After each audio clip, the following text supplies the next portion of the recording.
Saatnya kita ikuti Market Corner bersama Tommy Arno, praktisi bisnis online. 98.5 FM Apridio The Mining Station. Assalamualaikum warahmatullahi wabarakatuh.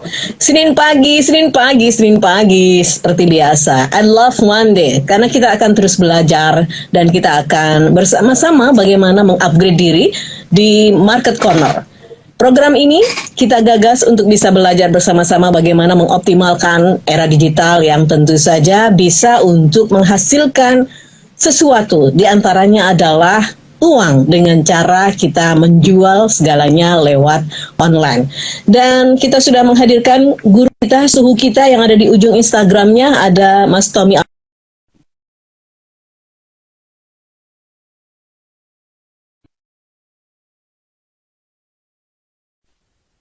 Ya, selamat pagi Mas. Selamat pagi juga Mbak Santi.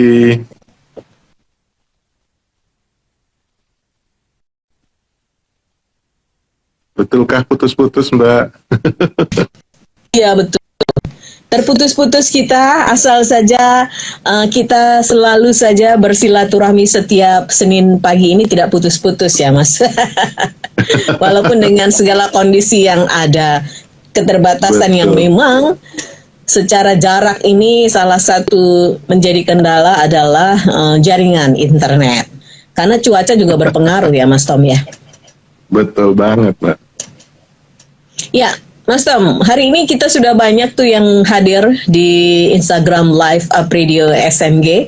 Dan Anda yang bergabung tentu saja bisa mengoptimalkan Instagram @Apridio SMG atau nomor WhatsApp kami di 0878 33300 400 dan juga bisa lewat Instagramnya Mas Tommy @TommyArnoldFun. Baik Mas Tom, hari ini kita kayaknya akan back to basic. Nggak apa-apa untuk mengingatkan ya, karena memang sebetulnya kalau dibolak-balik, digiring, diolah gitu, itu hal yang muncul adalah bagaimana ini selalu hadir ya, menguasai pasar online. Karena bicara soal kata menguasai sendiri itu prosesnya sangat panjang. Sampai sekarang juga Mas Tom masih terus belajar ya Mas ya, walaupun sudah disebut sebagai suhu gitu ya. Nah, betul. Gimana nih Mas, menurut Mas Tom? Silakan Mas Tom. Ya, ini sebelum kita benar-benar memaknai menguasai ya. Menguasai itu bisa misalnya jualan online kita kan, dalam kesempatan kita selalu di tiap hari Senin. Tapi menguasai juga itu ada menguasai olahraga. Olahraganya ada renang, ada panahan, dan sebagainya. Semua kemudian cabang ada olahraga. Menguasai, betul. Ada juga menguasai tentang keilmuan misalnya teknologi informasi, kemudian industri, baik perkebunan, baik apalagi tuh, perikanan, kayak gitu. Nah, sebelum kita bisa menguasai, tentunya benar kata Mbak Santi tadi, kita harus belajar dulu. Gitu. Nah, yang sering banyak terlewat nih. Karena apa? Karena ternyata orang-orang zaman sekarang tuh pengennya 2 kali di atas instan. Nah, ini repot nih. Ya kan, aku pokoknya pengennya ya biasa aja, pengennya simple aja, tapi cuannya banyak gitu. Wah, itu luar biasa itu. Jadi ya mindset yang akhirnya bener, mindset yang seperti ini akhirnya menjadi racun untuk diri mereka sendiri, sehingga akhirnya sehingga mereka lebih suka mengeluh, lebih suka sambat gitu. Nah, ini yang jadi yang jadi teman-teman juga harus sadari gitu. Oh iya, aku pengen sukses, aku pengen jualanku itu laris gitu. Gimana ya? Nah, harus belajar sebelum kita menguasai pasarnya gitu. Saya pengen menggunakan sosial media, saya pengen menggunakan website, saya pengen menggunakan marketplace. Sudah tahu belum gitu kan? Saya pengen iklan berbayar, sudah tahu caranya belum gitu. Nah, itu harus benar-benar belajar. Nah, belajar yang paling optimal adalah dengan gurunya, ya paling tidak harus workshopnya ikuti gitu kan. Jadi kita jangan pelit-pelit juga untuk membayar mereka gitu. Karena mereka juga akan membimbing kita selamanya. Dan banding kita cuman kepo-kepoin, aku ada kok di YouTube gitu. Tapi ketika ini gimana ya, padahal sudah praktek ada yang ada di YouTube, ternyata kita tidak bisa apa namanya menghubungi orang yang sharing di sana gitu ya, karena yang sharing juga yang penting kan aku sudah posting di YouTube gitu, ya udah kamu belajar aja gitu. Tapi ketika ada kendala nggak bisa tanya. Nah, yang bisa tanya adalah orang-orang yang biasanya membuat workshop ya, tentunya ada biaya-biayanya lah, ada harga-harganya, itu wajar sih ya, itu wajar. Ya, Mas Tom, Jadi ini bisa belajar dulu disebut lah, sebagai, gitu. ya, ini bisa menjadi salah satu investasi sebetulnya ya Mas, ketika kita menambah knowledge atau mengupgrade diri tentang sesuatu hal untuk bisa bervalue, itu masuk dalam kategori investasi Mas ya. Oh ya pasti Mbak, pasti. Contoh lagi seperti ini, misalnya ada tema nih, UKM naik kelas. Nah, yang naik kelas itu adalah itunya tadi tuh belajarnya.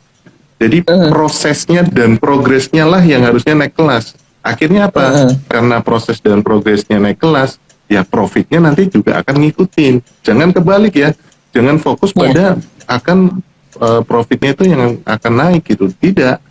Tapi ya peran kita, kemudian tadi proses dan progres itu yang harus naik kelas dulu. Gimana caranya? Belajarnya yang naik kelas kan gitu. Dari SD, kemudian kita kan jadi SMP tuh, kemudian SMA tuh, kemudian perguruan tinggi. Perguruan tinggi ada S1, S2, S3, ya silakan disesuaikan dengan apa yang ingin kita lakukan. Itu aja sebetulnya. Iya. Proses dan progres ini ya Mas. Jadi jangan dilihat titik akhirnya. Berarti ini memang berada di putaran, atau boleh dibilang ini kita masih muter-nguyer di mindset ya Mas, sama mental ya Mas. Betul sekali. Ya kadang-kadang kan gini, aku pengen dapat tuh 100 juta per bulan gitu. Omset nih, kita bicara omset ya.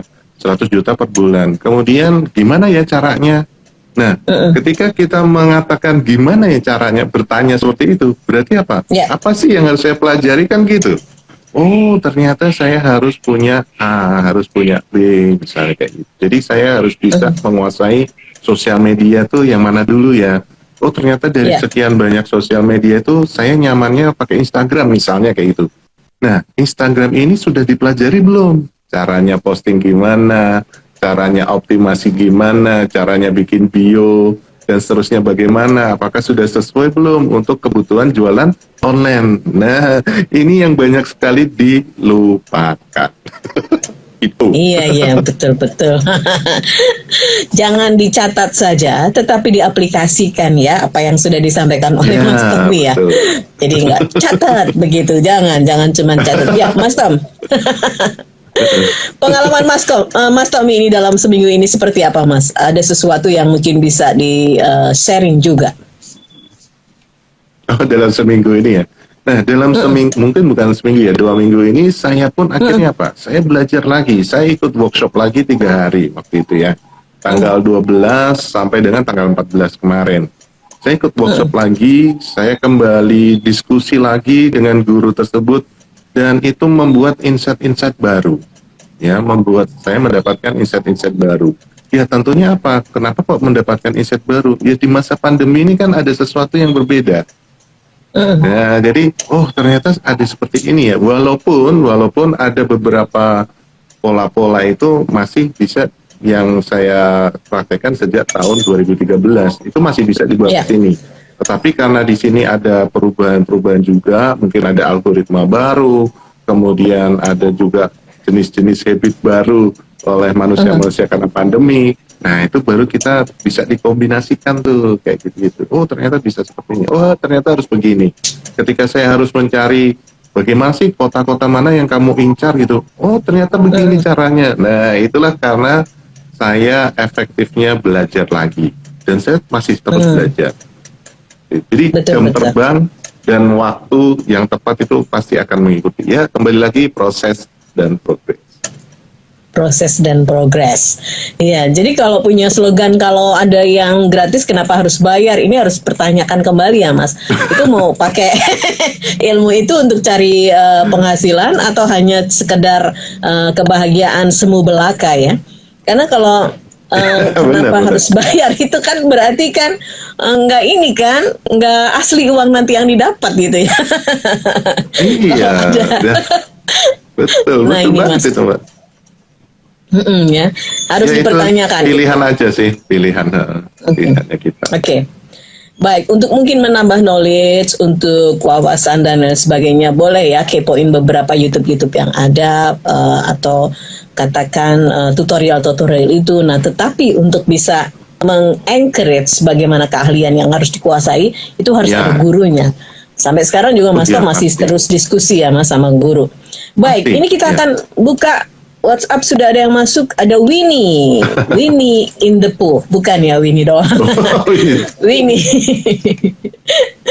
Selamat siang Predio, selamat siang juga Coach Tommy. Saya ini pemain baru di bisnis online, tapi saya sudah punya pengalaman yang unik dan ini bisa dibilang sebagai salah satu pemicu dan juga kadang-kadang down juga sih Mas. Nah, bagaimana Mas caranya menghadapi pelanggan yang sangat rese? Kemudian barang sudah dipesan, dikirim, dia baru komplain karena alasannya misalnya saya ini jual sepatu wanita, tetapi ternyata ukurannya kekecilan. Nah, saya kan tidak terima retur yang itu, Mas. Bagaimana saya excuse agar dia tetap tidak marah, tetapi memberikan alasan yang baik dan tetap mengikat dia untuk menjadi pelanggan yang baik. Yang berikutnya adalah gimana sih caranya untuk membangkitkan diri ketika kita down. Terima kasih Winnie. Ini ada pelanggan Ya, yang tentunya sudah pesan. kita harus udah pesan tapi ternyata komplain gitu ya. Ya, itu adalah sebuah yang penting yang harus digarisbawahi juga, bahwa hal-hal tersebut tuh kadang-kadang tidak bisa kita pungkiri gitu ya, tidak bisa kita pungkiri dan tidak bisa kita handle. Karena bagaimanapun juga orang Indonesia tuh kalau beli sesuatu pasti ada hubungannya dengan emosinya gitu. Ya, dengan emosinya. Iya. Akhirnya apa? Akhirnya apa? Ketika kita, terutama kayak tadi sepatu tuh memang agak susah sih. Saya sendiri ketika pernah pesen juga nih, menurut dia sih ukurannya kan, saya ukurannya 46 nih. Ternyata 46-nya tuh buat saya kecilan gitu. Ya, tapi kalau saya pribadi, oke, nggak masalah gitu kan. Ya mungkin dari si pembeli sendiri kurang menjelaskan. Nah ini juga nih. Jadi dari kita sendiri juga harus nanya, bener nggak sih bahwa dengan ukuran 46 itu panjang kakinya tuh 30 cm gitu. Jadi hal-hal yang harus kita juga beritahukan kepada pelanggan kita juga harus intens juga sama mereka gitu kan. Jadi sama juga, saya pernah juga nih, anak saya itu usianya masih kecil banget tapi sepatunya luar biasa. Ukuran 38 itu kan harusnya 24 cm. Ternyata anak saya tuh kakinya 26 gitu. Sehingga saya nggak bisa beli sembarangan sepatu-sepatu yang ukurannya 38 tapi panjangnya cuma 24 cm, nggak cukup. Dan tapi ada juga sih yang jualan ukuran 38 tapi bisa sampai 26. Nah, seperti itu. Jadi sehingga artinya apa? Product knowledge kita terhadap semua produk-produk kita, barang maupun jasa, itu harus juga disampaikan gitu. Bapak atau Ibu, apakah sudah benar dengan ukuran 45, panjangnya kakinya sudah segini?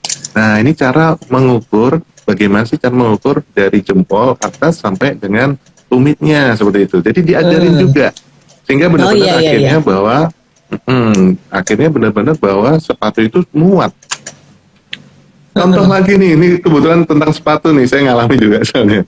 Saya beli ukuran 45, tapi ternyata 45 tuh ukuran besar Mbak, dan muat buat saya yang ukurannya harusnya 46.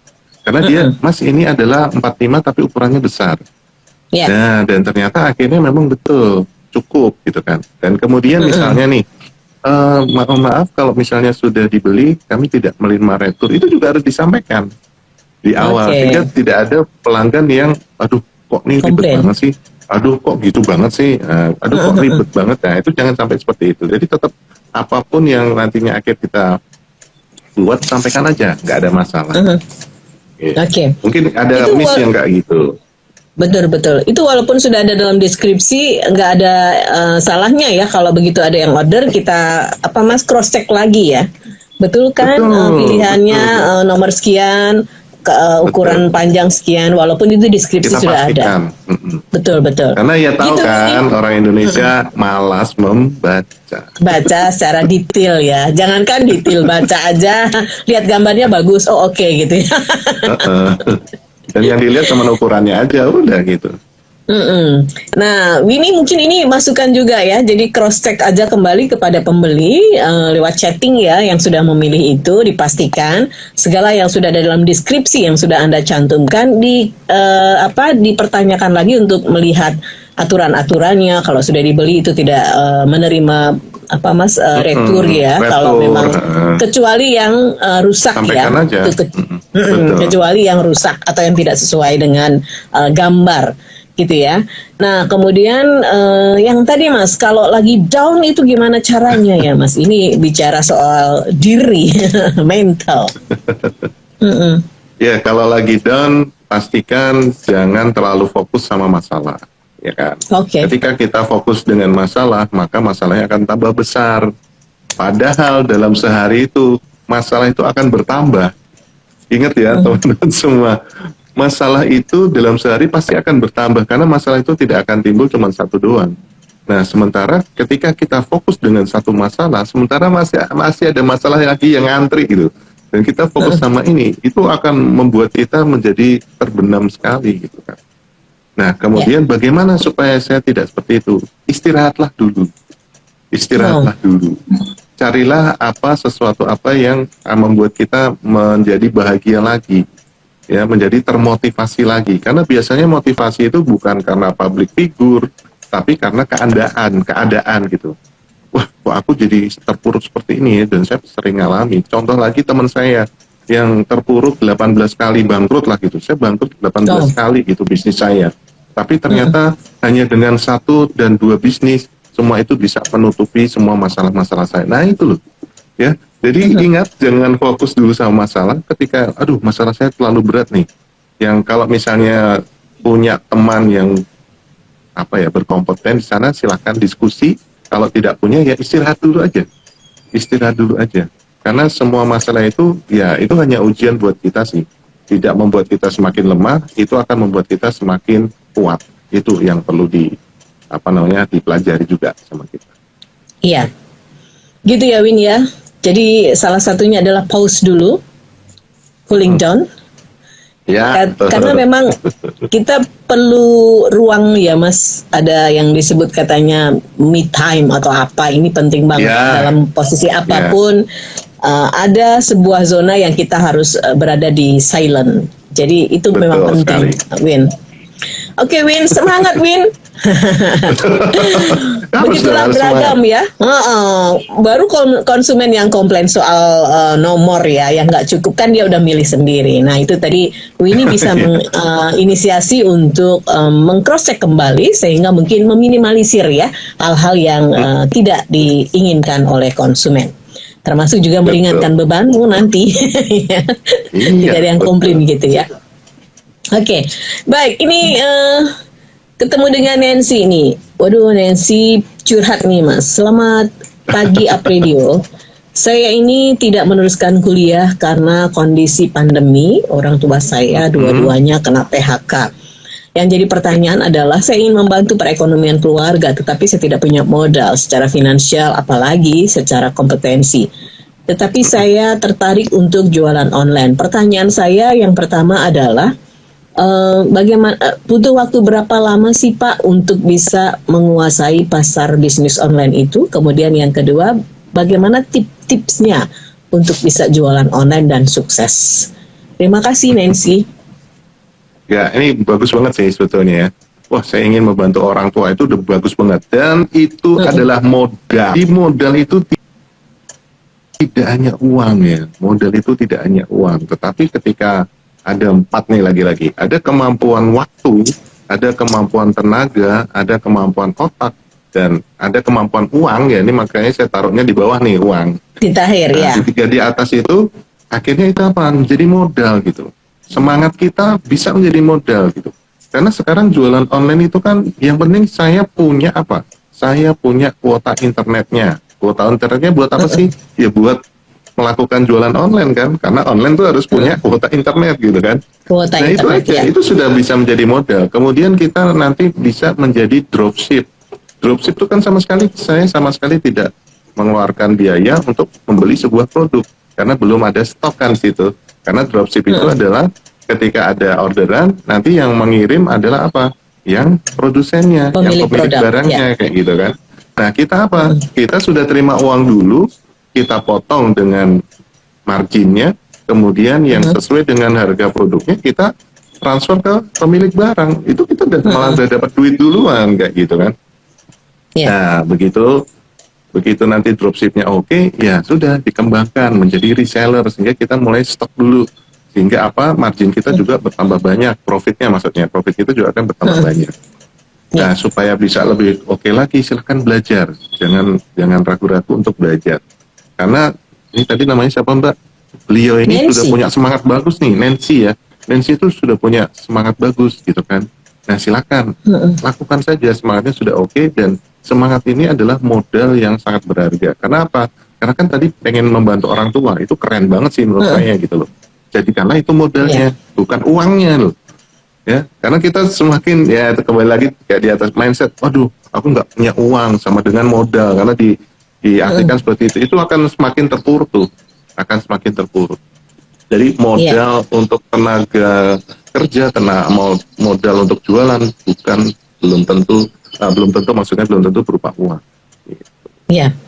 Jadi ini WA kan berarti butuh kuota juga ya Mas. Ini sudah bisa ya cukup untuk modal kamu untuk Nancy Bisa mencoba banget. untuk yang pertama jadi dropshipper mungkin ya. Ini hanya belantik ya, perantara. Iya, iya. Iya, jadi itu Bisa hanya banget itu. misalnya lihat produk-produk bagus. McLaren. Ya, ya lihat produk-produk bagus, kemudian kamu punya beberapa teman yang barangkali ya. Nah, itu mungkin dari yang kecil-kecil dulu ditawarkan. Dan jangan berpikir langsung ini pengen untung besar ya. Itu yang jadi ini juga betul. satu hal. Kalau teman-teman mau memulai, jangan pikirkan titik akhirnya, tetapi pertimbangkan prosesnya dan nikmatnya long term gitu ya, jadi jangka panjang. Betul. Nah, tips-tipsnya Mas Tommy ini yang ditanyakan tadi juga, tips-tipsnya apa? Ya, tipsnya tadi sudah saya sampaikan juga sih sebetulnya. Jadi yang pertama Belajar, jelas gitu. kita mau untuk belajar ya. Kondisi apapun kita belajar. Dan sekarang banyak anak-anak muda juga yang menjadi pembicara, anak-anak muda yang menjadi narsum yang baru-baru muncul itu. Mereka masih mau sharing secara gratis gitu. Jadi kita ikut sebuah komunitas aja. Misalnya saya mau dalami tentang IG. Banyak juga kok teman-teman yang membuat kelas IG yang masih muda-muda. Dan mereka mungkin ada juga yang saya kasih tahu aja bahwa ATM-nya itu cuma 50.000, 75.000. Kemudian komunitas mereka juga di sebuah grup WA itu sangat ramai banget diskusinya. Sehingga apa yang kita ikuti itu menjadi sebuah masukan juga. Oh ternyata ini loh yang harus kita lakukan. Nah cuman kita juga harus selalu melihat diri kita sendiri. Itu tadi proses dan progresnya itu, ya. Jadi jangan sampai kita nanti jangan memikirkan tingkat akhirnya gitu. Tingkat akhirnya itu mungkin kita sudah tetapkan. Tetapi kan bagaimana supaya kita mencapai tingkat akhir? Ya ada di jenjang prosesnya itu. Harus selalu step by step dulu. Jangan loncat-loncat kayak kutu loncat gitu ya. Harus step by step. Karena step by step ini yang akan mengukuhkan semua kinerja kita. Dan benar nggak sih Mas, harus sabar ya? Iya. Sekarang gini deh Mbak, kenapa sih harus sabar? Gimana? Kenapa sih harus sabar? Karena semuanya apa sih? Butuh waktu pertama. Semuanya apa sih? Ada jam terbang yang harus dilalui. Sama dengan saya sebetulnya. Dua hal ini kan butuh waktu, nggak ada yang instan. Nah benar. Ini harus diperhatikan nih. Ada waktu dan jam terbang yang harus dilalui gitu. Kita supaya menjadi seorang pakar kan harus 10.000 jam. Nah, jam terbangnya itu tidak bisa 10.000 jam itu. ya. Iya. Itu lama loh. Kalau nggak sabar benar. nggak akan ketemu Mbak Santi juga gitu. Jadi waktu ini harus betul-betul ditempuh ya Mas. sabar, Betul. ini jam terbang. Untuk bisa gatok menjadi hebat, nah ini tuh butuh Betul, waktu yang betul. sangat panjang. Baik, Iya. itu ya Nancy. Tapi bagus ya, begitu kamu punya semangat ingin membantu perekonomian keluarga dan bagaimana membantu keuangan dari orang tuamu. Orang tua. Ini sudah satu niat yang bagus. Artinya tinggal kamu bagus banget. bungkus saja dari segala apa yang kamu punya. Kalau kamu bilang itu sebuah keterbatasan, sebetulnya tidak. Hanya saja mungkin belum tahu ya. Ini adalah Ya. peluang. Nah, makanya tadi Betul. dibantu sama Mas Tom. Satu, modalnya kamu punya internet saja, itu sudah menjadi modal kamu untuk memulai usaha. Gitu Nancy, semangat. Teman-teman yang lain juga banyak dan juga ingin merubah segalanya menjadi lebih baik. Gitu ya, Nen? Ya, kita absen dulu buat yang sudah masuk di Instagram kita nih Mas. Ada Ira_Aira. Ma Ira ini hebat juga nih ya. Mak Kemudian Ira, keren. usaha bisnis laundry juga selamat siang. Wow. Kemudian ada Hazet Witalia. Ini siapa lagi nih? Ada nih ya Mas, fansnya Mas Tom nih. The_Price_Lion_Boy. Kemudian ada Gabrielia_Gati. Mbak Gati apa kabar juga? Oh, Mbak I miss Gati. you. Kemudian ada Makin Fahrul cantik kayaknya Property. Oh iya. Bos properti di Kalimantan. Oh, apa kabar Kalimantan? Wah, ini mudah-mudahan tambah sukses ya, Bos. Kapan-kapan kita munculkan deh bagaimana bisnis properti di Amin. era pandemi ya. Oke. Ya. Ada Hafid Abdi juga, selamat siang. Halo juga untuk Erman Budiono dan juga untuk Wah, Fani nih pakar Rifki. drone. Oh ya, Erman, semuanya pakar pakar-pakar drone. ini. Ada Mas Fani Rifki juga. Kalau ini pakar keuangan Ya. ini sepertinya ya. Oke. Ada Gates Hotel. Selamat siang juga Gates Hotel. Sukses selalu. Halo juga untuk Miko.bistro. Kemudian ada pptk.unik.kudus. Oh, Mas Amin nih, Mas Wah, dari Kudus. Ini muridnya Mas Tom katanya hadir. Terima kasih, sehat selalu ya. Kangen Kudus nggak nih Mas? Kangen banget aku. Tanggal 27 sih kesana sih, tanggal 27. Oh, ini berarti ada meet and greet dengan Mas Tom Ada tanggal 27 undangan ya. dari Pegadaian, Mbak. Ada acara juga. Oh, oke. Ada Remen_Jazz. Selamat bergabung juga. Nah, Mas Tom, ini ada satu pertanyaan bagus dari Uki. Selamat pagi Pak Tom. Saya ini berada dalam bisnis keluarga sebetulnya, yaitu mempunyai peternakan sapi khusus untuk dipotong. Nah, saya dulu pernah jual dagingnya juga ke sebuah pasar daging, tetapi malah justru bangkrut karena semua bakul-bakul ya, betul ya, bakul-bakul ini tulisannya bakul-bakul. Bakul-bakul bakso itu cuman ngambil doang tapi tidak bayar-bayar. Nah, solusinya gimana ya Mas agar saya juga masih bisa mengoptimalkan, tidak hanya saja memotong tetapi harian itu saya punya usaha. Terima kasih, Uki. Aduh, ini aneh juga ya. Maksudnya ya kalau misalnya orang sudah beli harus bayar, itu sebuah ketetapan yang memang harus diberitahukan Itu kepada siapapun akadnya ya. gitu ya. Akadnya kan gitu ya Mas. Akadnya kan akad Ada jual uang, beli ada tuh barang gitu ya. Betul. Jangan sampai kita berikan sesuatu yang akhirnya mereka jadi manja, jadi terasa nyaman dan akhirnya nanti. Cuman nantinya oke, mungkin nanti.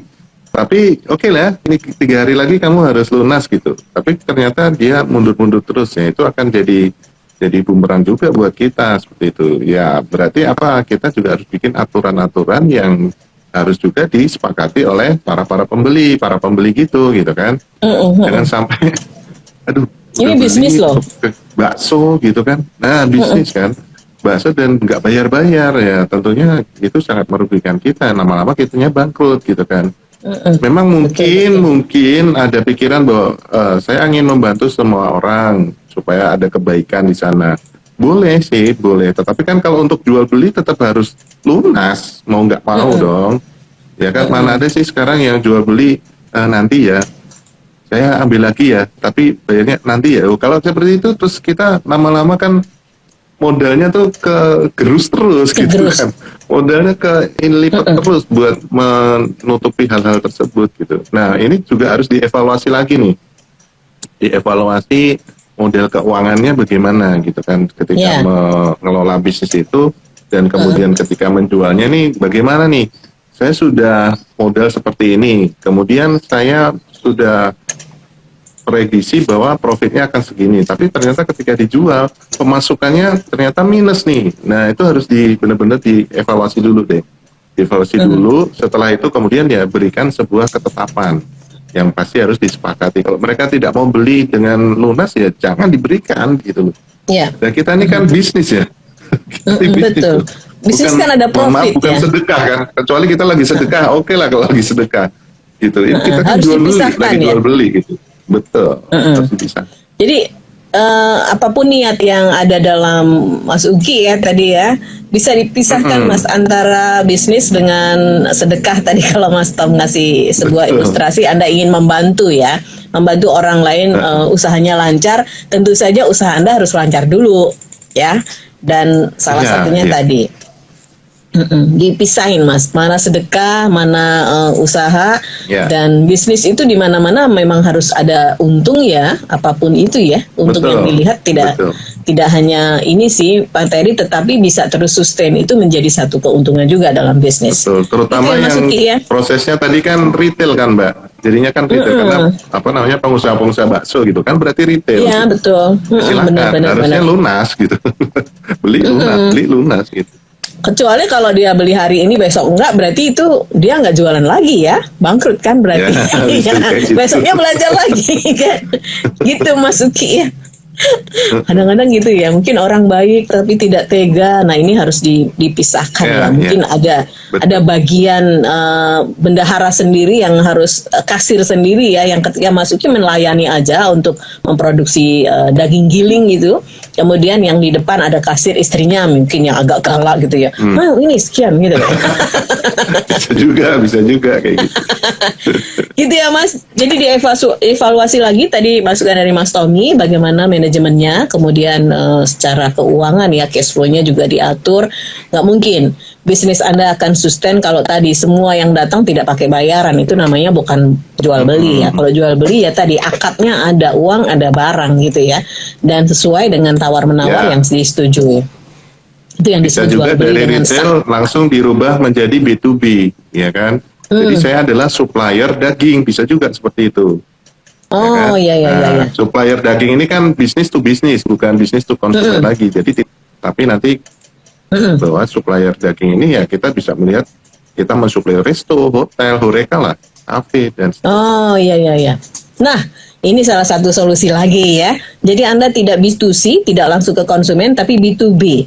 Tadi kalau Mas Tom lihat ya, mungkin yang ini ada juga mungkin ya yang juragannya bakso gitu ya Mas ya, sehingga itu kan lebih enak ya, tidak langsung person to person, bakul-bakul tadi ya, atau penjual bakso gitu Mas Uki. Mudah-mudahan ini ada sedikit secercah harapan, kata almarhum Niki Ardila yang bisa membuat Anda kembali melakukan usahanya dan sukses selalu ya. Untuk bisa evaluasi itu penting untuk sebuah usaha memang. Skor Sutarsi, selamat siang juga. Betul. Ini Mbak Deno, apa kabar? Krisna _P Rabuara, waduh namanya keren juga. Ini Pak Irman di mana nih? Oh Mas Tom, drone hobi yang jadi duit. Oh ini juragan drone hobi yang jadi duit. Oke, sekarang Cak Irman nih. Oh iya, sekarang branding sosmednya Mas. Oh apa nih? SKR. Ya dia banyak branding di sosmed sih. Oh oke, solusinya gitu ya. Emang ya kalau sudah hobi jadi rezeki itu sesuatu yang tidak melelahkan ya, dan membahagiakan. Yusuf _up _03. Oh gitu ya. Oke. Ada Ridwan Ahmad juga _M. Selamat bergabung. Waduh banyak banget. Mas Tom, kita berikan satu catatan penting dan sebuah kalimat bold barangkali ya yang perlu ditegasin. Tadi Mas Tom bolak-balik bilang bahwa 10.000 jam terbang itu akan membuat kita bisa menjadi mahir atau terolah segala keterampilan yang ada. Bagaimana menguasai pasar online? Silakan Mas Tom. Ya, sebelum kita menguasai tentunya kita harus tahu dulu ilmunya, ya, harus tahu ilmunya. Nah, bagaimana kita harus tahu ilmunya? Belajar gitu. belajarnya bisa mengikuti paling gampang ya kelas-kelasnya, workshop-workshopnya, seperti itu kan. Nah, memang kita harus berani membayar harganya. Ya, ini quote-nya seperti itu. Kita kalau mau sukses harus berani membayar harga. Ya, harga itu bisa tenaga, bisa waktu, dan seterusnya kayak gitu. Sehingga artinya apa? Ketika kita ingin menguasai, itu sebetulnya mudah nih. Ketika apa sudah tahu caranya kan gitu. Jadi pasar online itu kan kalau berdasarkan aliran kami gitu ya, itu kan ada 4 jenis. Ada sosmed, ada marketplace, ada forum, dan ada mesin pencari. Nah, masing-masing nanti silakan disesuaikan dengan kekuatan kita. Jadi kita untuk menguasai pasar online, kuatlah di kekuatannya. Saya kuatnya di Instagram, silakan kembangkan dulu Instagramnya. Sampai dengan kita menghasilkan income yang sudah kita inginkan, yang ingin kita capai gitu. Ketika itu sudah kita dapatkan dan stabil selama beberapa bulan atau 1 tahun, cobalah kembangkan dengan sosial media yang lainnya. Mungkin merambah ke TikTok, merambah ke YouTube, merambah ke Facebook, ke Twitter, dan lain sebagainya. Akhirnya punya website yang bagus banget karena berasal dari atau bermula dari Instagram Talk. Silahkan. Tetapi ingat, step by step. Semuanya butuh waktu dan jam terbang. Yes, diingatkan juga oleh Mas Tom, proses and progress itu yang harus menjadi salah satu dasar kita bisa sustain ya. Baik, terakhir kita akan absen Mbak Haning Rahmah, selamat siang juga. Nah, ini ada 4 hal tadi ya Mas dalam sebuah bisnis online, itu ada sosmed, forum, kemudian marketplace, dan juga mesin pencari. Silakan satu persatu dikupas dengan cara belajar, dan belajar. Betul. Thank you Mas Tom. Kita ketemu lagi kapan-kapan. Halo juga Ekna_Aryani. Thank you. Sampai ketemu lagi dengan tema yang lain. Sukses selalu, jaga kesehatan ya Mas Tom. Assalamualaikum warahmatullahi wabarakatuh. Waalaikumsalam warahmatullahi wabarakatuh. Disiarkan langsung dari Menara Universitas PGRI. Up Radio, Jalan Sidodadi Timur, nomor 24 Semarang. Inilah 98.5 FM. Up Radio, The Meaning Station.